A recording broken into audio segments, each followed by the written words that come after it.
Watch the feet.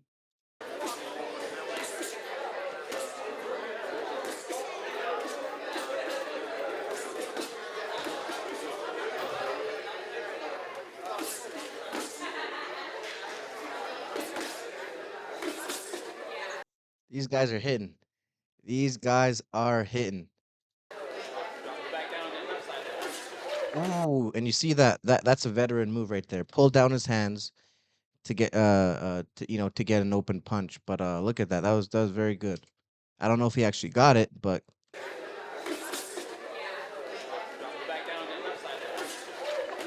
he wasn't quick enough. Pulls down his hands. Other dude comes with a hook, with a left hook.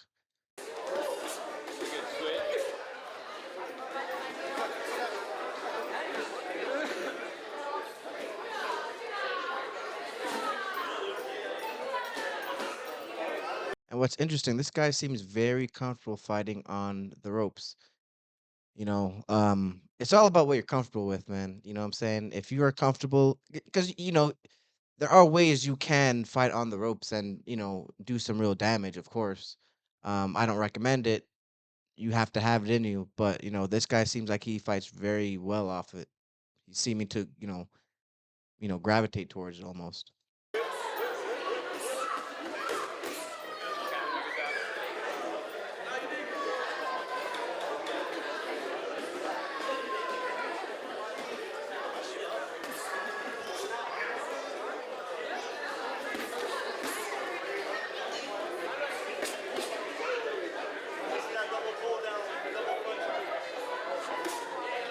It's neither dude is really jabbing. This is a very up close and personal fight, but neither dude is really jabbing, and you could call this some sort of a brawl.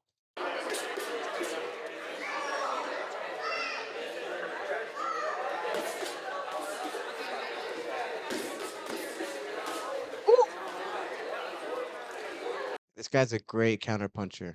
Great counterpuncher. As soon as he lets off, he always comes back with something. That's what you have to do.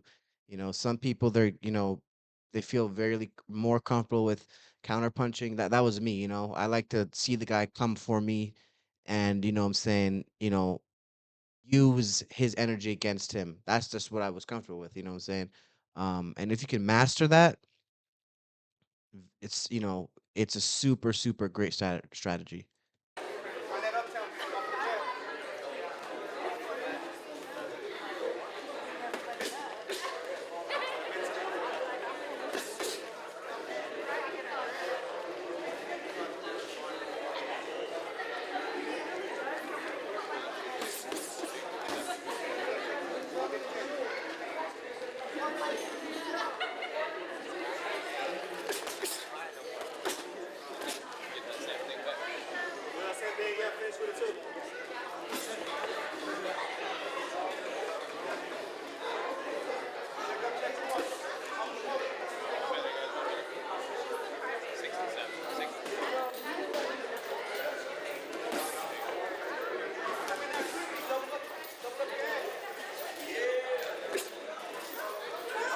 I'm not a fan of letting someone, you're leaning on each other and you're not doing anything. I'm not a fan of it at all.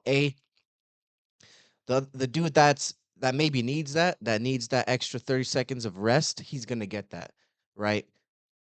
B, you're giving someone, you know, a lot of time to think of something to do, to for an attack. I just don't see the reason, unless you need it, you know what I'm saying? Unless you need to take a break, sure. But I just don't really see what you gain from kind of standing in front of them and just kind of, you're not punching, you're not doing anything, neither dudes are doing anything. Um, take a step back. Take a step back, and as soon as he comes forward, you throw the straight. They're going to be walking right into it, and if he's tired, it's going to do more damage. So I'm not really a fan of this, but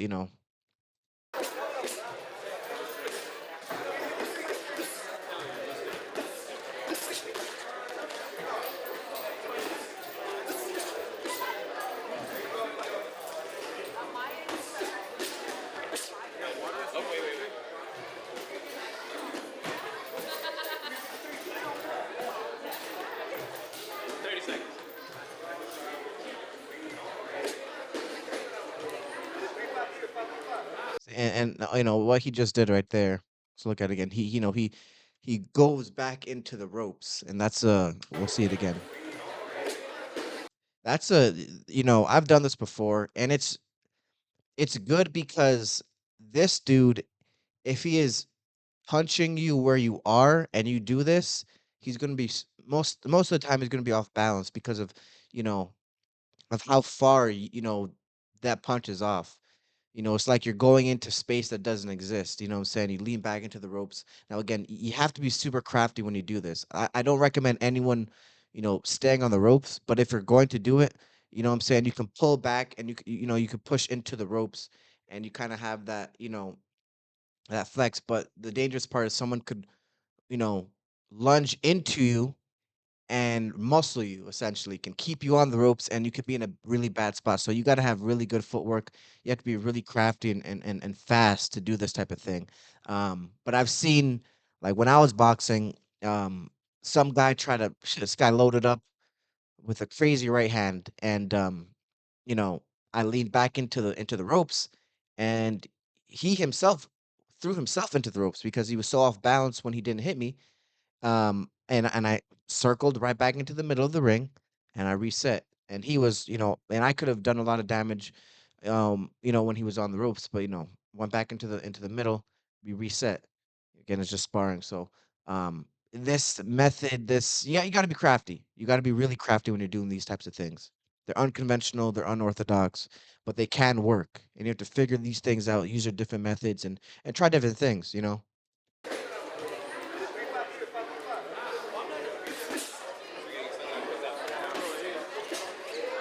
Lord have mercy. That was a nasty right.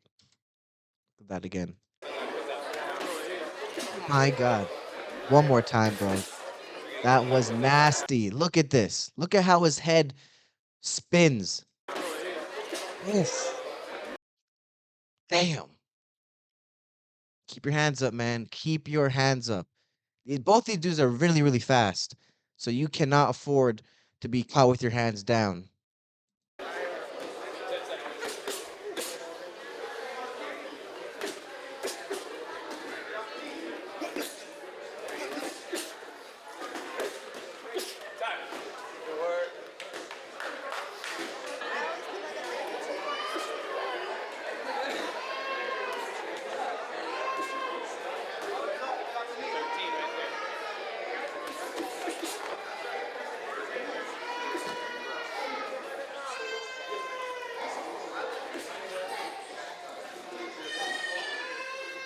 Now he's using that pulling his hand down method and you know and coming over the top a lot.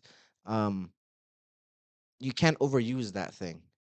This guy's going to these guys going to figure it out and start to time you, right? He already did it the first time. I think he has gotten it through a couple times, but he already did it the first time. He pulled down his hands and he wasn't quick enough and he came over on the top and he hit him. So you got to use these things at a proper pace. You can't just spam it. You know what I'm saying? It can work very well, but the main way it works is if they're not aware, you know what I'm saying? They're not expecting it. You know what I'm saying? So he's doing that a lot. So, you know,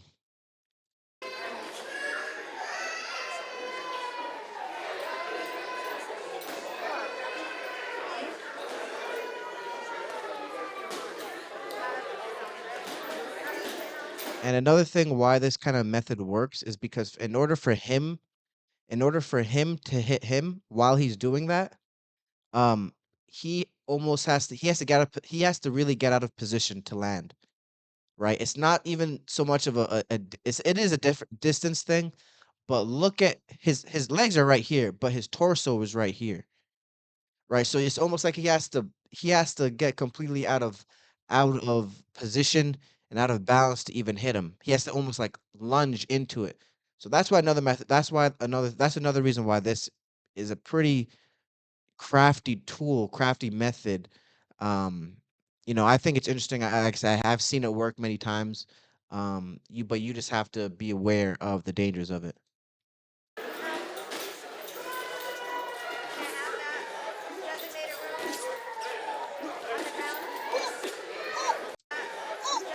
Look at this uppercut from the dude in the with the shirt on. Look at this. Boom. Boom, that was gorgeous. This guy, great counter puncher. This guy is just a he's a good boxer puncher. He's a really good boxer puncher. This guy's a great counter puncher. He'll land and he'll land. It's back and forth.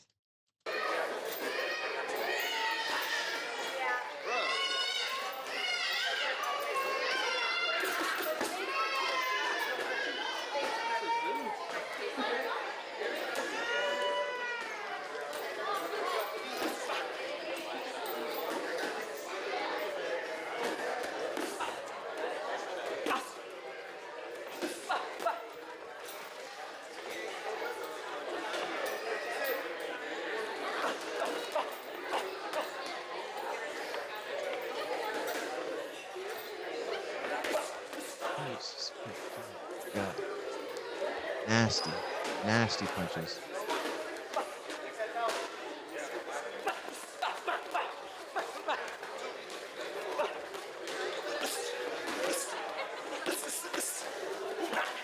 Oof, oof, oof.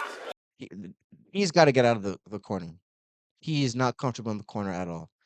He is, but he's got to get out the corner. He needs to spin him around. If you're in the corner like this and you're not comfortable, grab him. Grab him, hug. It doesn't matter what anybody says. Clinch. The number one point of it is to stop the punches. He might not let you out. He might not let you out. But if you can stop the punches, you can stop the onslaught. That is the whole point. So if you're in the corner like this and the guy's got you trapped, get down low, keep your hands up, right? Protect your face. Also realize that there's going to be some punches to the body, right? Stay in a neutral position. Get up close and grab him, hug him, hug him. He might push you right back into the ropes. Keep a grip on him, and when he's tired enough, then you spin him. You're out of the way. And the main point was that you stop the punches.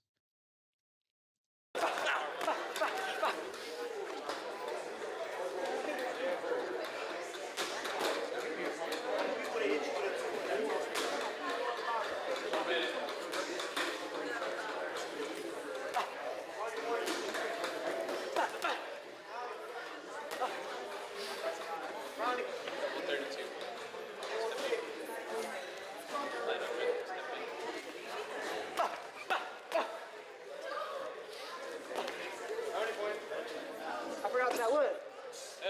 4-9, 4-10. 6-5, 8-9, 10.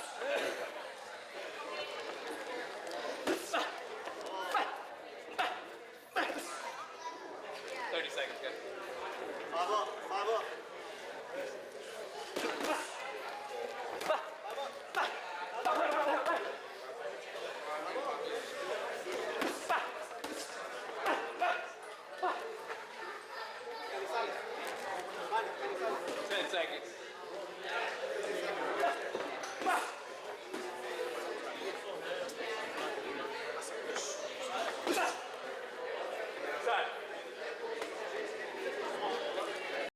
That was a great sparring match. That was great work. I think both dudes took a round. I think the dude without a shirt took the first round. I think the dude with the shirt took the second round. This is the type of sparring that will make you a great fighter. Be wary though. You can't do this type of sparring too often. Every punch, headgear or not, does damage.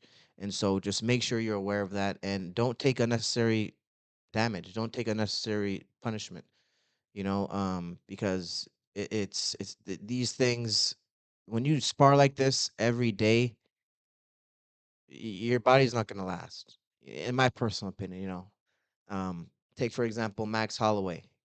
He does not spar. He trains, but he does not spar. He doesn't spar for his training camps. He just trains. He only fights. So take that with a grain of salt and apply it. But great sparring match. I think both dudes are great. These guys are brawlers, stay in the pocket, really close. This guy's a boxer puncher. He's a counter puncher. So distance control wasn't an issue really for either of them. They're up there in close and personal. So, uh, and if this is your type of style, then your cardio has to be amazing, and you got to be able to take a punch. You know what I'm saying? So, let me know in the comments what you guys think. Which dude, what could either dudes do better? Let me know. You guys already know what it is. Marco Darko. More content coming soon. Like, subscribe for more content. Peace.